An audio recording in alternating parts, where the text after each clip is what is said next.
ശിശിരകാലത്തിലെ ഒരു രാത്രി കപ്പിൾസായ ബെന്നും റേച്ചലും ഭക്ഷണം പാകം ചെയ്തുകൊണ്ടിരിക്കുകയാണ്. അവർ വിവാഹിതരൊന്നുമല്ല കേട്ടോ, ഒരു ലിവിംഗ് ടുഗദർ റിലേഷൻഷിപ്പിലാണ്.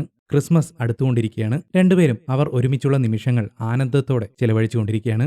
വാതിലാരോ തട്ടുന്ന ശബ്ദം കേട്ട് അടുക്കളയിൽ നിന്നുകൊണ്ട് തന്നെ അവർ പുറത്തേക്ക് എത്തി നോക്കുന്നു. ഷോൺ എന്ന് പറയുന്ന അവരുടെ പഴയൊരു സുഹൃത്താണ് ഒരു ഗിഫ്റ്റ് ബോക്സും പിടിച്ച് പുറത്തു നിൽക്കുന്നത്. ആ സമയത്ത് ഷോൺ തങ്ങളുടെ വീട്ടിലേക്ക് വരുന്നത് ഏതായാലും രണ്ടുപേർക്കും ഇഷ്ടപ്പെട്ടില്ല. എനിക്കവനെ കണ്ട, അവനെങ്ങനെ എന്നെപ്പറ്റി ചോദിച്ചാൽ ഞാൻ ഇവിടെ ഇല്ലാന്ന് പറഞ്ഞേക്ക് എന്നൊരൽപ്പം ദേഷ്യത്തോടെ റേച്ചൽ ബെന്നിനോട് പറയുന്നു. റേച്ചലിന്റെ ആ പെരുമാറ്റം കാണുമ്പോൾ ഷോണുമായിട്ട് അവർക്കെന്തോ പ്രോബ്ലം ഉണ്ടെന്ന് വ്യക്തമാണ്. ഏതായാലും ബെൻ ചെന്ന് വാതിൽ തുറന്ന് ഷോണിനെ അകത്തേക്ക് വിളിക്കുന്നു. വീടിനകത്തേക്ക് കയറിയ ഷോൺ ബെന്നിനോട് വീട് വളരെ ഭംഗിയായിട്ടുണ്ടെന്നും വളരെ നീറ്റായിട്ട് മെയിൻറ്റെയിൻ ചെയ്തിട്ടുണ്ടെന്നുമൊക്കെ അവനെ പ്രശംസിച്ചുകൊണ്ട് പറയുന്നു. തുടർന്ന് ഷോൺ ആ മേശപ്പുറത്തുണ്ടായിരുന്ന ഒരു ഫോട്ടോ നോക്കി നിൽക്കുന്നു. ബെന്നിന്റെയും റേച്ചലിന്റെയും വളരെ മനോഹരമായൊരു ഫോട്ടോയായിരുന്നു അത്. എന്തോ ഒരു നിരാശാബോധത്തോടെയാണ് ഷോൺ അത് നോക്കി നിന്നത്. സോറി, എല്ലാം എന്റെ തെറ്റാണ്, എല്ലാം ഞാനായിട്ട് നശിപ്പിച്ചതാണ് എന്ന് കുറ്റബോധത്തോടെ ഷോൺ ബെന്നിനോട് പറയുന്നു.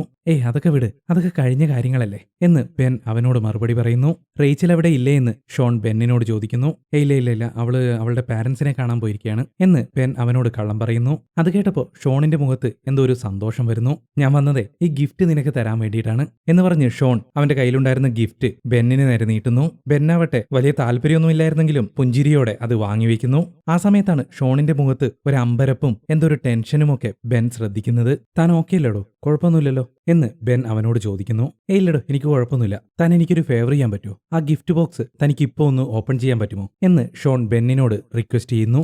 അതിനെന്താ, ഇപ്പൊ തുറക്കാം എന്ന് പറഞ്ഞ് ബെൻ ആ പെട്ടി തുറക്കാൻ ശ്രമിക്കുന്നു. ആ സമയത്ത് ആ പെട്ടിക്ക് മുകളിലായിട്ട് ഒരു ഗ്രീറ്റിംഗ് കാർഡ് കൂടി ഉണ്ടായിരുന്നു. ബെൻ വേഗം അതെടുത്ത് വായിക്കാൻ ശ്രമിക്കുന്നു. ആ സമയത്ത് ഷോൺ പറയും, ആദ്യം നീ ആ പെട്ടി തുറക്ക്, അതിനുശേഷം സമയം കിട്ടുമ്പോൾ കാർഡ് നീ വായിച്ചു നോക്കിയാൽ മതി. അങ്ങനെ ബെൻ ആ ഗിഫ്റ്റ് ബോക്സ് ഓപ്പൺ ചെയ്യുന്നു. ആ ഗിഫ്റ്റ് റാപ്പറെല്ലാം മാറ്റി നോക്കുമ്പോൾ അതിനുള്ളിൽ ഒരു കാർഡ്ബോർഡ് പെട്ടിയാണ് ഉള്ളത്. ബെൻ അതും തുറന്നു നോക്കുന്നു. ഒരു എംപ്റ്റി ബോക്സ്. പക്ഷെ ആ പെട്ടിക്കുള്ളിലേക്ക് വെളിച്ചം കടന്നു ചെല്ലുന്നുണ്ടായിരുന്നില്ല.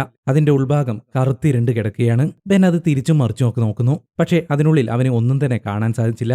ഇതെന്താ സംഭവം, എനിക്കിൻ്റെ അകത്തൊന്നും കാണാൻ പറ്റുന്നില്ലല്ലോ എന്ന് ബെൻ ഷോണിനോട് ചോദിക്കുമ്പോഴേക്കും ഐ എം സോറി എനിക്ക് വേഗം പോണം എന്ന് പറഞ്ഞ് തിടുക്കത്തിൽ ഷോൺ അവിടെ നിന്നും ഇറങ്ങിപ്പോകുന്നു. ഇതെന്താപ്പാ സംഭവമെന്ന് ബെന്നിന് മനസ്സിലാവുന്നില്ല. ഷോൺ പുറത്തുപോയ ഉടനെ തന്നെ നമ്മുടെ റേച്ചൽ ബെന്നിന്റെ അടുത്തേക്ക് വരുന്നു. കാര്യം എന്താണെന്ന് അവൾ ബെന്നിനോട് ചോദിക്കുന്നു. ഈ പെട്ടിയും തന്നിട്ട് അവൻ വേഗത്തിൽ ഇറങ്ങിപ്പോയി എന്ന് ബെൻ അവളോട് പറയുന്നു. എന്നിട്ട് വേഗം ചെന്ന് മേശയിലുണ്ടായിരുന്ന ടോർച്ച് എടുത്തു കൊണ്ടുവന്ന് അവൻ ആ പെട്ടിക്കുള്ളിലേക്ക് അടിച്ചു നോക്കുന്നു. അവൻ എത്രയൊക്കെ ടോർച്ച് അതിനുള്ളിലേക്ക് അടിച്ചിട്ടും ആ പെട്ടിക്കുള്ളിലേക്ക് വെളിച്ചം മാത്രം കടക്കുന്നുണ്ടായിരുന്നില്ല. അവനത് കണ്ട് ആകെ അമ്പരന്നുപോയി.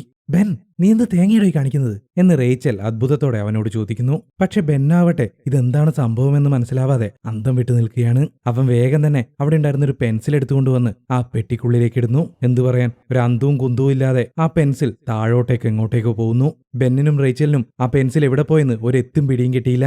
എന്താ പറയാ, ആ പെട്ടിക്കുള്ളിൽ ഒരു വലിയ കൊക്ക ഉള്ളതുപോലെ, അന്തവും കുന്തവും ഇല്ലാത്ത ഇൻഫിനിറ്റ് ആയിട്ടുള്ള ഒരു അഗാധ ഗർത്തം. രണ്ടുപേരും അന്തം വിട്ട് കുന്തം വിഴുങ്ങി വണ്ടറടിച്ചു നിൽക്കുകയാണ്. ബെൻ പതിയെ അതിനുള്ളിലേക്ക് കൈയിടാൻ ശ്രമിക്കുന്നു. ആ സമയത്താണ് ആ പെട്ടിയോടൊപ്പം ഒരു കാർഡ് കൂടി ഉണ്ടായിരുന്ന കാര്യം ബെൻ ഓർക്കുന്നത്. ഉടനെ തന്നെ രണ്ടുപേരും ചേർന്ന് ആ കാർഡ് തപ്പിയെടുക്കുന്നു. റേച്ചൽ വേഗം തന്നെ അത് തുറന്ന് വായിക്കാൻ തുടങ്ങുന്നു. പ്രിയപ്പെട്ട ബെൻ, കഴിഞ്ഞ കാര്യങ്ങൾക്കും ഇപ്പോൾ നടന്നുകൊണ്ടിരിക്കുന്ന കാര്യങ്ങൾക്കും ഞാൻ ക്ഷമ ചോദിക്കുന്നു. ഇത് എനിക്ക് മറ്റാർക്കെങ്കിലും നൽകിയേ പറ്റുമായിരുന്നുള്ളൂ. ഇതെങ്ങനെ സോൾവ് ചെയ്യണമെന്ന് എനിക്കറിയില്ല. പക്ഷെ നീ അതിലേക്ക് തന്നെ നോക്കിക്കൊണ്ടിരുന്നാൽ അതിന് ചലിക്കാനാവില്ല. നീ എന്ത് തന്നെ ചെയ്താലും ശരി, ഒരു കാരണവശാലും നിന്റെ ദൃഷ്ടി ആ പെട്ടിയിൽ നിന്നും മാറരുത് എന്നായിരുന്നു ഷോൺ ആ കത്തിൽ എഴുതിയിരുന്നത്. എന്തൊക്കെയാണ് ബെന്നി എഴുതിയിരിക്കുന്നത് എന്ന് റേച്ചലിനോ ബെന്നിനോ മനസ്സിലായില്ല. റേച്ചൽ അത് വായിച്ചു തീർന്നപ്പോഴേക്കും നേരത്തെ ബെൻ ആ പെട്ടിക്കുള്ളിലേക്കിട്ടിരുന്ന പെൻസിൽ അവന്റെ കാലുകൾക്ക് സമീപം തെറിച്ചു വീഴുന്നു. എന്താണ് സംഭവിക്കുന്നതെന്നറിയാതെ അവൻ ആകെ അന്താളിച്ചുപോയി. ഈ പെൻസിൽ എങ്ങനെ പുറത്തേക്ക് വന്നെന്നറിയാൻ അവൻ പെട്ടിയിലേക്ക് നോക്കുന്നു. ആ കാഴ്ച കണ്ട് ബെന്നും റേച്ചലും ഞെട്ടിവിറച്ചുപോയി. ആ ബോക്സ്മാൻ അവരെ തന്നെ തുറിച്ചു നോക്കിക്കൊണ്ടിരിക്കുകയാണ്. അയാളുടെ തല ആകെ നനഞ്ഞിട്ടുണ്ട്, മഴയിലോ പുഴയിലോ വീണതുപോലെ.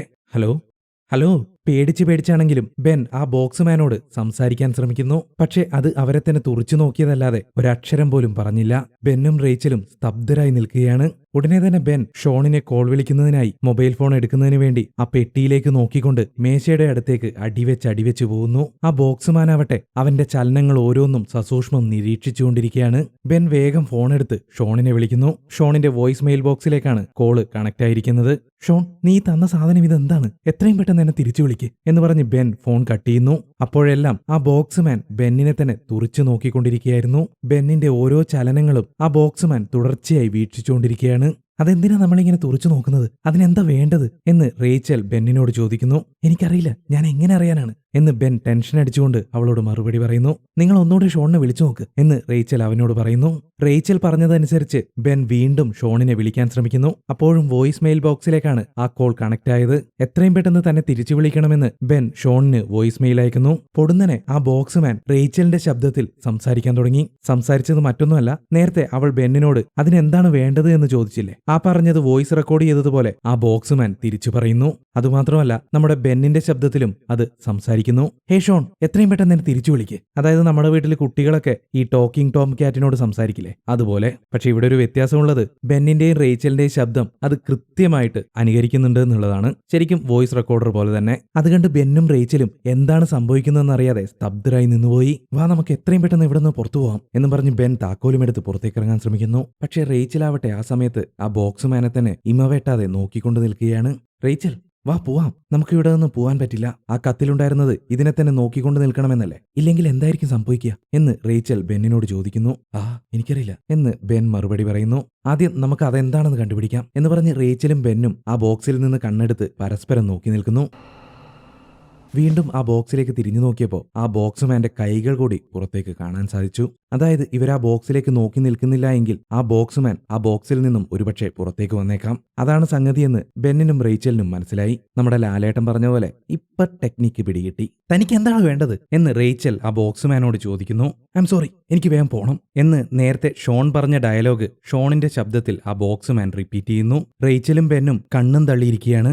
ബെന്നിനെ മാത്രം വീട്ടിൽ നിന്നും പുറത്തേക്കിറങ്ങാൻ അനുവദിക്കരുത് എന്ന് ആ ബോക്സ്മാൻ ഷോണിന്റെ ശബ്ദത്തിൽ വീണ്ടും പറയുന്നു. എത്രയും പെട്ടെന്ന് ഷോണിനെ കണ്ടുപിടിക്കണം. നമ്മളിൽ ആരെങ്കിലും ഒരാൾ ഇവിടെ തന്നെ ഈ പെട്ടിയെയും നോക്കി നിൽക്കണം. മറ്റേയാൾ പുറത്തുപോയി ഷോണിനെ കണ്ടെത്തണം എന്ന് ബെൻ റേച്ചലിനോട് പറയുന്നു. പക്ഷെ റേച്ചൽ ആദ്യമൊന്നും അതിന് സമ്മതിക്കുന്നുണ്ടായിരുന്നില്ല. പക്ഷെ അവസാനം ബെൻ അവളെ കൺവിൻസ് ചെയ്ത് അതിന് സമ്മതിപ്പിക്കുന്നു. തുടർന്ന് ബെൻ പോയിട്ട് ഷോണിനെ കാണാമെന്ന് തീരുമാനിക്കുന്നു. അങ്ങനെ ബെൻ ഒരു കസേരയെടുത്ത് ആ ബോക്സ്മാന്റെ മുന്നിലേക്ക് വയ്ക്കുന്നു. എന്നിട്ട് റേച്ചലിനെ അവിടെ പിടിച്ചിരുത്തുന്നു. ഒരു സേഫ്റ്റിക്ക് വേണ്ടി അവളുടെ കയ്യിലേക്ക് ഒരു കത്തിയും നൽകി സ്നേഹത്തോടെ അവളെ ഉമ്മ വയ്ക്കുന്നു. എന്നിട്ട് ഒട്ടും സമയം കളയാതെ അവിടെ നിന്നും പുറപ്പെടുന്നു. പലതവണ ബെൻ ഷോണിനെ ഫോൺ വിളിക്കുന്നു. പക്ഷെ എല്ലാ തവണയും വോയിസ് മെയിൽ ബോക്സിലേക്ക് മാത്രമാണ് ഫോൺ കണക്ട് ആയത്. ബെൻ ആകെ ഇറിറ്റേറ്റഡ് ആയി. എന്ത് ചെയ്യണമെന്നറിയാതെ ആകെ കുഴങ്ങിയിരിക്കുകയാണ് അവൻ വീണ്ടും ഷോണിനെ ഫോൺ വിളിക്കാൻ ശ്രമിച്ചുകൊണ്ടേയിരുന്നു. അവസാനം ഷോൺ ഫോൺ എടുക്കുന്നു. ഷോൺ, എത്ര നേരമായി വിളിക്കുന്നു? നീ എന്ത് ചെറ്റത്തരമാണ് ഞങ്ങളോട് കാണിച്ചത്? ആ കുരിപ്പ് അതെന്ത് സാധനമാണ്? ബെൻ അതെന്താണെന്ന് എനിക്കും അറിയില്ല. എനിക്കറിയാവുന്ന കാര്യങ്ങളെല്ലാം ഞാൻ ആ കാർഡിൽ എഴുതിയിരുന്നു. എന്റെ അടുത്ത് വേറെ വഴിയൊന്നുമില്ലായിരുന്നു. നീ അതിനെ തന്നെ നോക്കിയിരുന്നാൽ മതി, വേറെ പ്രശ്നങ്ങളൊന്നും ഉണ്ടാവില്ല. എന്നെ വീട്ടിൽ തന്നെ ഇരുത്താൻ വേണ്ടിയിട്ടാണ് നീ ആ സാധനം എനിക്കിട്ട് വെച്ചത് എന്ന് ആ ബോക്സ്മാൻ നിന്റെ ശബ്ദത്തിൽ തന്നെ ഞങ്ങളോട് പറഞ്ഞു. ബെൻ, സത്യമായിട്ട് എനിക്കറിയില്ല അതിന് സംസാരിക്കാൻ പറ്റുമെന്ന്. ആ പറഞ്ഞത് നുണയാണ്. അല്ല, നീ വീട്ടിൽ ഒറ്റക്കായിരുന്നില്ലേ? പിന്നെ നീ എന്ത് ഞങ്ങളെന്ന് പറഞ്ഞുകൊണ്ടിരിക്കുന്നത് എന്ന് ഷോൺ അവനോട് പേടിയോടെ ചോദിക്കുന്നു. ഞാനും റേച്ചലും അവളും വീട്ടിലുണ്ടായിരുന്നു. നിന്നെ കാണണ്ട എന്ന് കരുതി അവള് അകത്ത് ഒളിച്ചിരുന്നതാണ്. നീ ഇപ്പൊ എവിടെയാ? നീ അതിനെ തന്നെ നോക്കിയിരിക്കുന്നുണ്ടല്ലോ അല്ലേ? ഞാൻ നിന്റെ അടുത്തേക്ക് വന്നോണ്ടിരിക്കുകയാണ്. റേച്ചൽ അതിനെ തന്നെ നോക്കി അവിടെ ഇരിപ്പുണ്ട്.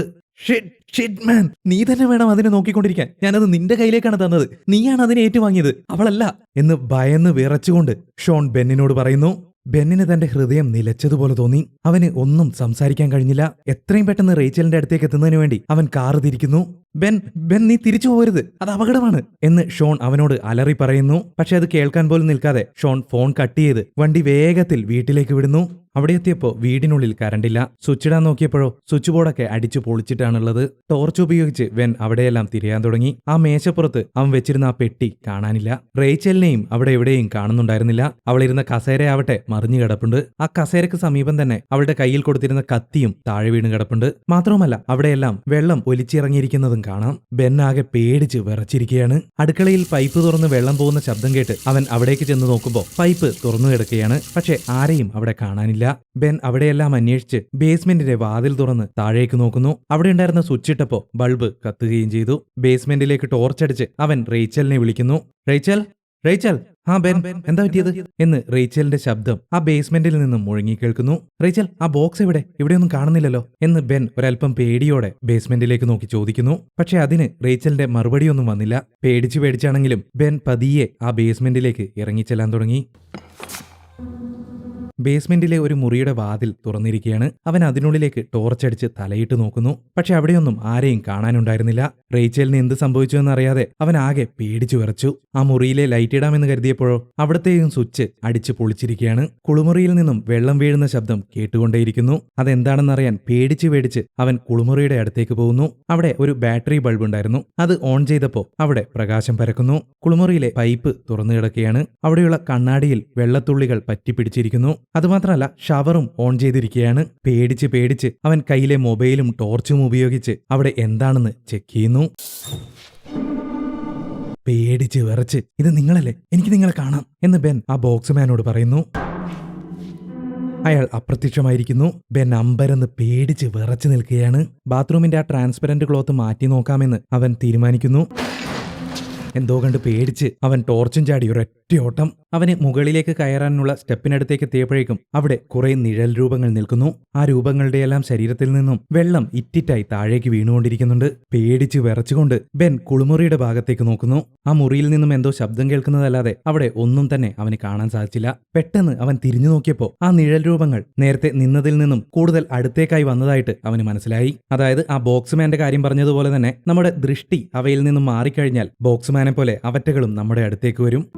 എങ്കിലും പേടി കാരണം നമ്മുടെ ബെൻ ആ മുറിയിലേക്ക് വീണ്ടും നോക്കുന്നു. അവിടെ ആ ബോക്സ്മാന്റെ പാതി രൂപം മാത്രം മുറിയുടെ വാതിലിനടുത്തായിട്ട് ബെന്നിന് കാണാൻ സാധിച്ചു. അയാൾ പൂർണ്ണ നഗ്നനാണ്. സ്റ്റെപ്സിലുള്ളവർ നടക്കുന്ന ശബ്ദം കേട്ട് ബെൻ അങ്ങോട്ടേക്ക് തിരിഞ്ഞു നോക്കുന്നു. അവർ കൂടുതൽ അടുത്തെത്തിക്കഴിഞ്ഞു. ആ നിഴൽ രൂപങ്ങൾ ശ്രദ്ധിച്ചു നോക്കിയാൽ അവറ്റകളും നഗ്നരാണെന്ന് നമുക്ക് മനസ്സിലാക്കാൻ സാധിക്കും.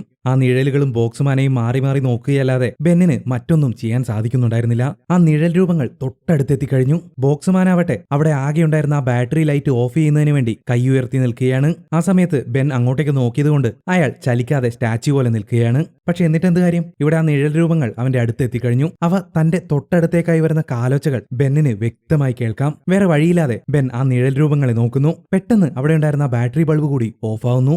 എങ്ങും ഇരുട്ട് മാത്രം. ആ ഒരു സീനോടുകൂടി ഈ ഷോർട്ട് ഫിലിം അവസാനിക്കുന്നു. കുറച്ച് കൺഫ്യൂഷനൊക്കെ തോന്നുന്നുണ്ടല്ലേ? ഈ ഷോർട്ട് ഫിലിം കണ്ടപ്പോൾ എനിക്ക് തോന്നിയ കുറച്ച് കാര്യങ്ങൾ ഞാൻ നിങ്ങളോട് പറയാം. ഒരുപക്ഷെ നിങ്ങളുടെ കൺഫ്യൂഷൻ മാറിയേക്കും. അല്ല, നിങ്ങൾക്ക് മറ്റെന്തെങ്കിലുമാണ് പറയാനുള്ളതെങ്കിൽ തീർച്ചയായും അത് താഴെ കമന്റായി രേഖപ്പെടുത്തണം കേട്ടോ. ആ ഷോൺ എന്ന ചെറുപ്പക്കാരന് ഈ കേഴ്സ്ഡ് ബോക്സ് എവിടെ നിന്നോ കിട്ടുന്നു. അവൻ ഇതുകൊണ്ട് ഒരുപാട് കഷ്ടപ്പെട്ടിട്ടുണ്ടാകാം. അതുകൊണ്ടാണ് അത് എങ്ങനെയെങ്കിലും മറ്റൊരാളുടെ മേലെ കെട്ടിവെക്കുന്നതിന് വേണ്ടിയിട്ട് അവൻ തീരുമാനിച്ചിട്ടുണ്ടാവുക. എന്തുകൊണ്ടായിരിക്കാം അത് ബെന്നിനെ ഏൽപ്പിക്കാമെന്ന് അവൻ തീരുമാനിച്ചത്? അതിന്റെ റീസൺ ആയിട്ട് എനിക്ക് തോന്നിയത്, ഈ റേച്ചൽ ബെന്നിന്റെ ഭാര്യയൊന്നുമല്ലല്ലോ, ഒരു ലിവിംഗ് റിലേഷൻഷിപ്പിലുമാണ്. അവൾക്ക് ഷോണിനോട് എന്തോ ദേഷ്യമുള്ളതായിട്ടും കാണിക്കുന്നുണ്ട്. മാത്രമല്ല റേച്ചലിന്റെയും ബെന്നിന്റെയും ഫോട്ടോ കണ്ടപ്പോൾ ഒരു നിരാശാബോധത്തോടെ ഷോൺ അത് നോക്കുന്നുമുണ്ട്. അപ്പോൾ അതിനർത്ഥം ഒരുപക്ഷെ റേച്ചൽ ഷോണിന്റെ ഭാര്യയോ കാമുകിയോ ആയിരുന്നിരിക്കാം. അവർ തമ്മിൽ എന്തോ പ്രശ്നമുണ്ടായതിനു ശേഷമാണ് ബെൻ റേച്ചലിന്റെ ജീവിതത്തിലേക്ക് വന്നിട്ടുണ്ടാവുക.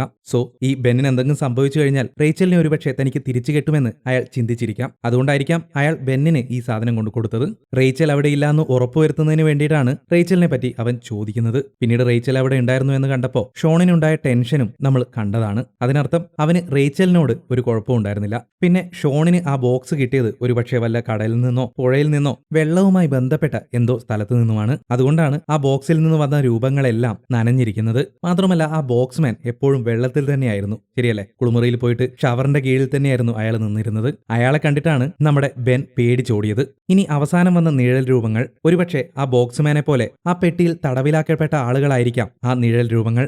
അവസാനം റേച്ചലും അവരിൽ ഒരാളായി മാറിയിരിക്കാം. അതുകൊണ്ടാണ് അവസാനം ആ നിഴൽ രൂപങ്ങൾ കാണിക്കുമ്പോൾ അതിലൊരാൾക്ക് റേച്ചലിന്റെ രൂപസാദൃശ്യമുള്ളത്. അവസാനം ഏതായാലും അവരെല്ലാവരും കൂടി ചേർന്ന് ബെന്നിനെയും ആ പെട്ടിക്കുള്ളിലേക്ക് കൊണ്ടുപോയിരിക്കാം. ഇനി ഈ പെട്ടി എന്താണെന്ന് ചോദിച്ചു കഴിഞ്ഞാൽ ഒരുപക്ഷെ മറ്റേതെങ്കിലും ഒരു ലോകത്തിലേക്കുള്ള ഒരു പോർട്ടലായിരിക്കാം. ചുരുക്കി പറഞ്ഞാൽ നമ്മുടെ ജൂനിയർ മാൻഡ്രേക്കിലെ ആ മൊട്ടത്തലയം പ്രതിമ പോലെയാണ് ബെന്നിന് കിട്ടിയ ആ ബോക്സ്.